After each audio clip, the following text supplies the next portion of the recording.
I first started the company, it was just myself and a few other people. We actually plastered on the wall a statement that said, "We're building this car because it does not exist."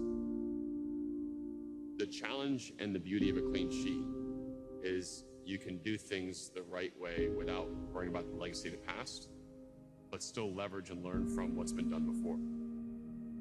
We've intentionally made sure that we're doing things that people don't believe to be possible.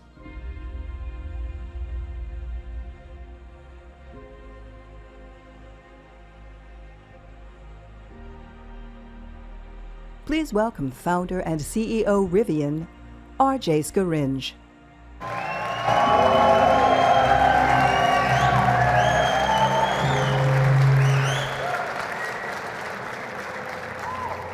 We are so excited to be here to show our products. After working on these for years, being very quiet, taking a very stealth approach, not showing the details, not showing what hundreds of people were coming together to work on, hundreds of suppliers were coming together to work on, making thousands and thousands of decisions around a set of products that fundamentally deliver something that we don't see in the market today. A set of products that combine the ability to have great performance on-road, great performance off-road, the ability to fit your family, your gear, your stuff into the car, and at the same time, deliver incredible efficiency. So when we think about our purpose as a company, really ultimately we were focused on enabling people to have those adventures. Take their family, take their kids, take their friends to the mountains, to the ski resort, to grandma's house, to the lakeside.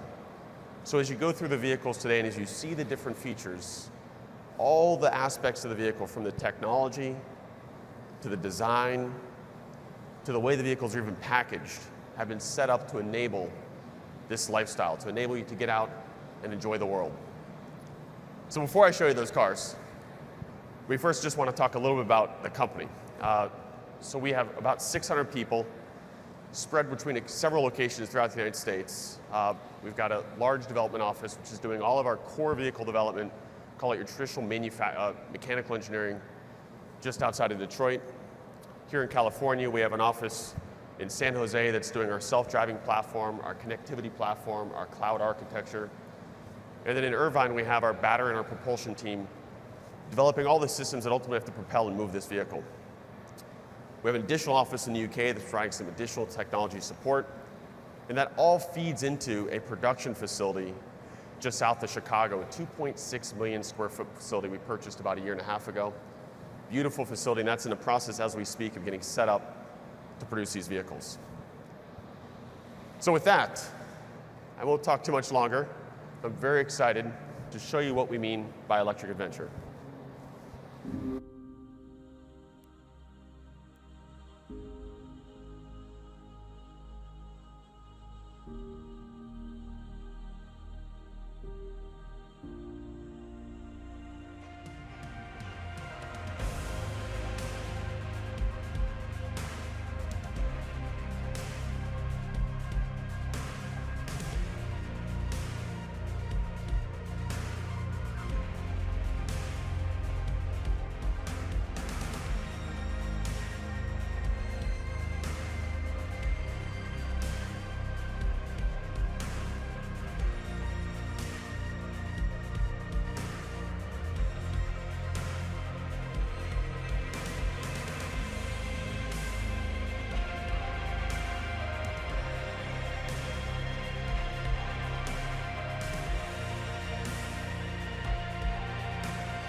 So here, this is our R1T.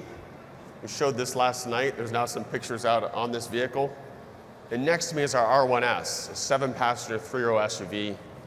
And these two vehicles are sharing the same platform, deliver exceptional performance, 0 to 60 in 3 seconds, great on-road performance, great off-road performance, and a ton of utility.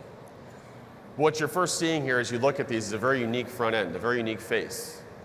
And these vehicles share this same unique headlight graphic and unique what we call daytime running light running across the vehicle. And as you look at this unique graphic, it gives us something that's unlike anything else in the market. When you see it, you instantly recognize it. You know, seeing it out in the wild, whether that's on the road, whether that's in the mountains, whether that's, you know, on a trail, it's something that you instantly remember. And of course, in that, sort of the key element you're noticing is this headlight graphic. And we call this a stadium light, and it houses our high beams, our low beams, and that's flanked by this cross-car daytime running light.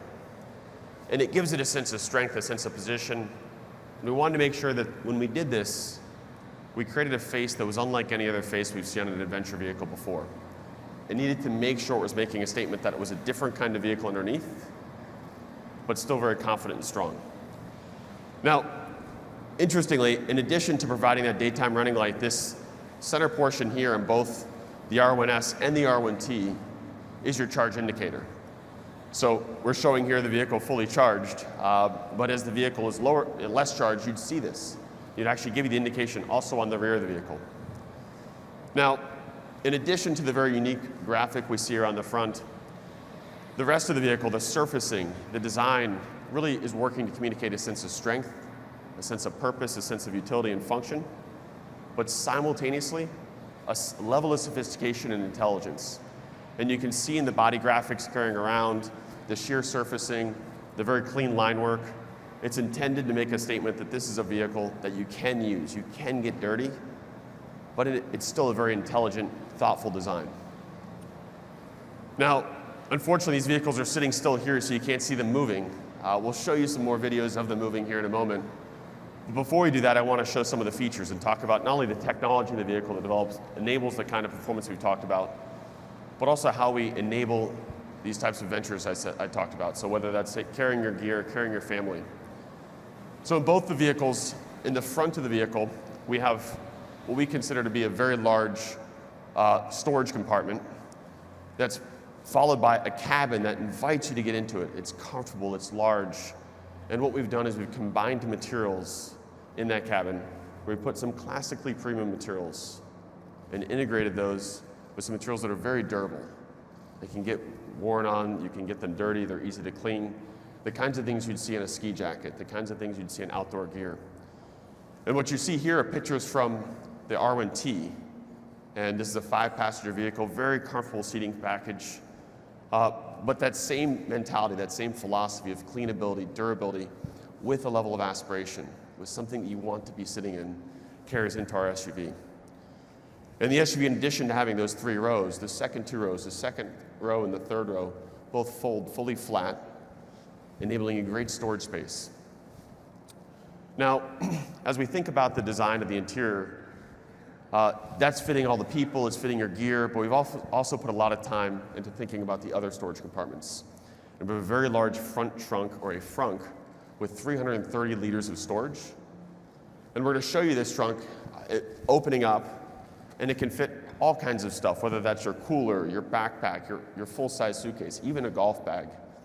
And this is something that's easy to get into, loading things, it's easy to take things out of, and very importantly, not only does it power up, it powers down. So if you're pulling grocery bags out, it makes it easy to access that storage compartment.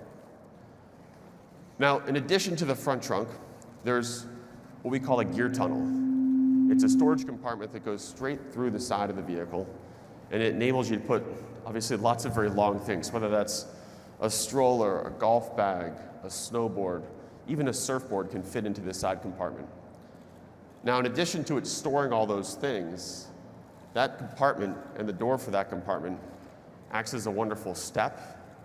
It acts as an area to sit on. It allows you to prep. Let's say you're going to the beach and throwing on a wetsuit. Let's say you're putting on your boots before a big hike. It also acts as a way to, as Larry was just showing us, stepping on it, if you're loading something onto the roof. It makes it very easy to access the roof. In fact, we want to have the easiest vehicle in the world to put things on the roof of. Now, in addition to the frunk, which is the same on both vehicles, the gear tunnel, the back of the vehicles have been designed for a lot of packaging space as well. In the case of the R1T, behind the axle, we have a full-size spare that also acts as an area you can put additional storage. Similarly, on the R1S, with the seats folded flat, you have a large compartment to put things. But behind the third row, there's an additional storage compartment as well. Now, in both vehicles, we've integrated a host of features that when you get to that adventure, whether you need to plug in or air up your tires on your bike, we make that very easy. Both vehicles have an integrated compressed air package. It leverages the air suspension on the vehicle, 110 volt outlets throughout the back of the vehicle. And then we have a racking system that's really elegant. It's very easy to use. It collapses, it fits into the frunk. But the same racking system works on our R1S, on the roof, or in the bed rails, or within the bed, or on the roof of the R1T.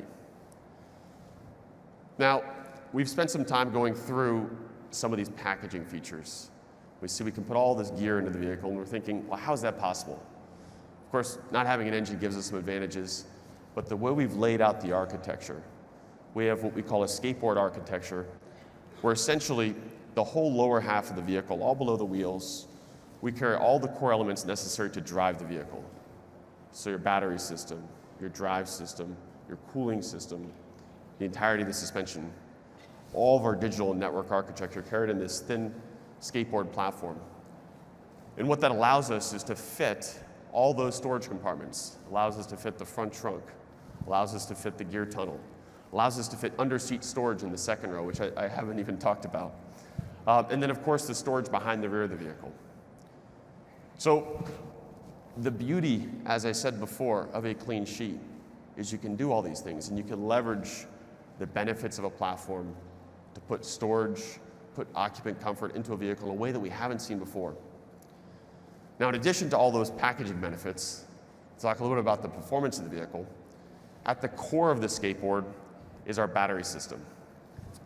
And our battery system, the largest configuration, largest battery pack, delivers over 180 kilowatt hours of energy. 180 kilowatt hours.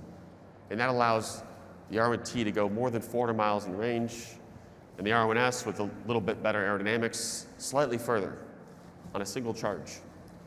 And what that battery system is made up of is a series of modules. And you see this module here blown apart. That module carries 15 kilowatt hours of energy, and our biggest pack combines 12 of those 15 kilowatt hour modules for a total of 180. And the way we're able to fit so much energy capacity in the floor of this vehicle is we package the cells very efficiently and managed the temperature of those cells with a very sophisticated thermal control system. And the battery management system that we've designed and developed completely in-house is very intelligent. In fact, it learns your behavior, it learns how you drive, and very importantly, it learns how you charge. And all that learning comes in to allow us to better control the battery, protect its health, give you maximum range, utilize as much of the cell as we can.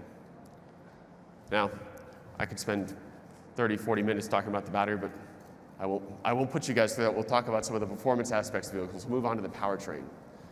And sitting on the outside of both in the front and the rear of the vehicle, we have what we call a quad drive system.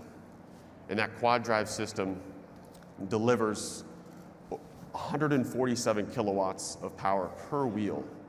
Each wheel is controlled individually by a single motor. And what that allows us to do is to very precisely send torque to any wheel in any direction instantaneously. We can do things like torque vectoring. So if you're at a high-speed condition, the vehicle can feel very agile.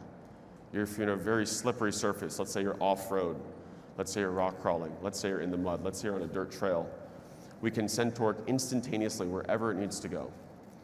And we're sending close to 800 horsepower to the ground, 14,000 newton meters of torque. And what that allows, in addition to this beautiful dynamic performance and the ability to place torque where you need it, allows very brisk acceleration. So I mentioned before, 0 to 60 in 3 seconds. The vehicle goes fully up to 100 in under 7 seconds. Top speed on the vehicles is 125. For these vehicles, we didn't think they needed to go much faster than 125. But the vehicles are very quick on the way to get there. Now, when we look at the drive units, you see this very elegant quad motor setup. What that also enables is a suspension architecture, very importantly, a drive shaft architecture that gives us the kind of articulation that you won't find in any other vehicle in terms of suspension articulation. And what enables that are these long half shafts, these half shafts that extend essentially from the center line of the vehicle out to the wheel. And they allow you to have significant amount of wheel travel and enable the suspension system, which has an air suspension, active roll control, and adaptive damping, have a lot of adjustability. So if you're off-road, these vehicles can raise up to over 360 millimeters of ground clearance. Here they're sitting at about 280, so quite a bit of additional ground clearance. Now if you're on a highway and you want better aerodynamics, they can tuck down to about 230 millimeters of ground clearance, about 50 lower than what you see here. And if you're getting in and out of the vehicle, they can go into a Neo mode, making it very easy to get in and out with about 200 millimeters of ground clearance. So that broad range of suspension adjustability is all enabled because of the way the drive shafts are set up and this multi-link suspension in the rear and a double A-arm in the front. Now, we talked about suspension, we talked about powertrain, we talked about all these things coming together into this skateboard architecture. This skateboard is shared identically with the exceptional length between these two vehicles. So same drivetrain, same battery pack, same cooling system, same control systems. The entirety of the network architecture, the digital layer within the vehicle, we've designed and built in-house. All the ECUs, the domain controllers, we built those to enable a very secure platform, very secure. And what that allows is a level of connectivity and self-driving that's unlike any other vehicle you've seen in this space. So the vehicle integrates cameras, radar, high-precision GPS, 2 LiDARs sitting in the front of the vehicle. So we can deliver a level of off-road self-driving and on-road self-driving that we haven't seen in the market before. Now, as we start to think about all those features that come together, it's important that we recognize it also enables this broad capability. And we talked about acceleration, we talked about wheel articulation, we talked about center of gravity being very low with the battery pack being in the middle of the vehicle. What that drives is an approach angle and a departure angle that's very aggressive. So 34-degree approach angle, 30-degree departure angle. And in the case of the R1T, 26-degree breakover. In the case of the R1S, a 30-degree breakover because the wheelbase is shorter. This also allows the vehicle to go up very steep gradients. It allows it to tow quite a bit. The R1T tows over 11,000 pounds, 5,000 kilograms. In terms of its ability to climb, this is a vehicle that can go up a 45-degree gradient or down a 45-degree gradient. That center of gravity really helps. The torque and the torque control really help with that. Now, this is also a vehicle that because it doesn't have to breathe air, there's no engine on the vehicle, it can wade through very deep water. So the vehicle can wade through over 1 meter of water, which puts the water up to about here. And it's interesting, it allows it to really, our goal is to allow it to go anywhere. So whether you're crossing a stream or whether you have to drive up to the edge of a fishing location, we can do that in this vehicle. Now, as we've thought about all that, I talked before about this digital architecture. We've also designed the interior and the digital experience to be very intuitive and to enable you to go on those adventures.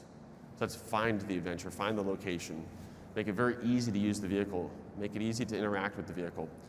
So we have a tile-based system on our center touchscreen that allows you to quickly move through applications. It allows you an easy in-vehicle portal into our cloud-based architecture. And that, as I said, connects into the self-driving platform as well, which enables you to really, as you get out there, get on the highway, take your hands off the wheel, eyes off the road, and relax. After a long day at the slopes, after a long day in the office, you may not want to be on the steering wheel in traffic on the highway. And that all comes together into a vehicle that ultimately, we're seeing these things nice and clean here, need to get dirty. They need to be used. The basic litmus of how we think about our products is, would you be comfortable throwing your kids in the back and taking them to the beach? Would you let your kid hold the juice box in the back? I have 2 boys and a third on the way, so this is very close to my heart. So the cleanability, the usability on the inside and the usability on the outside are very important. So now we're going to show you some of these vehicles doing the things that they should be doing, which is out in the wild, having fun, exploring, and getting dirty.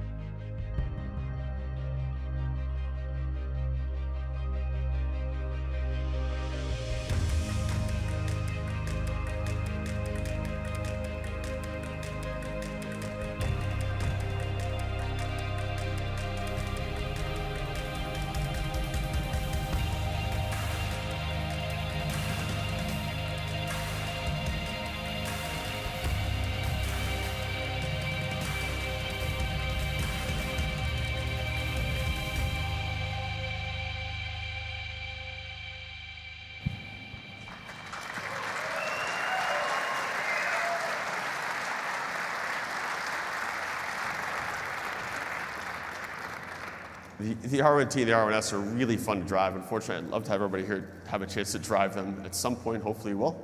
But that video just gives you a flavor of how accessible the performance is on these vehicles.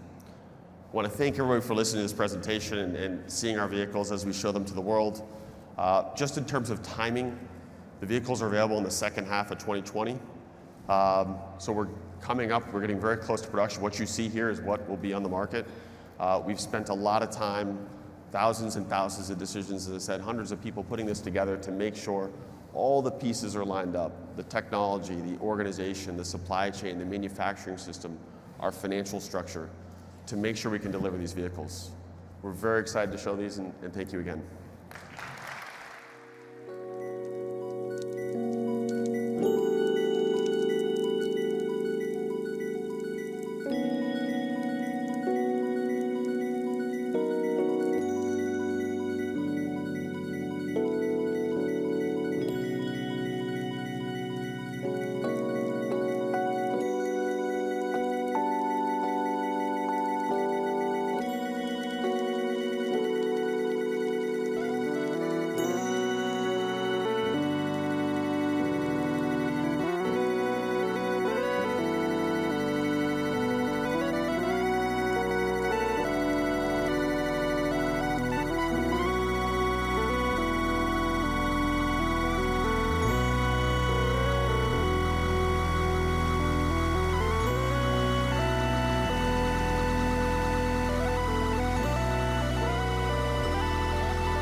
All right, everybody, just a little bit of housekeeping here.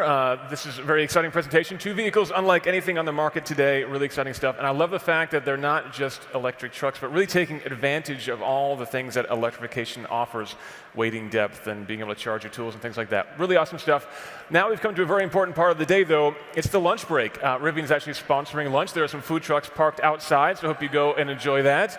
And then I'm just going to get out of your way here. But make sure you come back in time for 1:15. We're going to have a discussion on how blockchain and the future of automotive are related. So come back for that. And enjoy lunch, and I'll get out of your shop.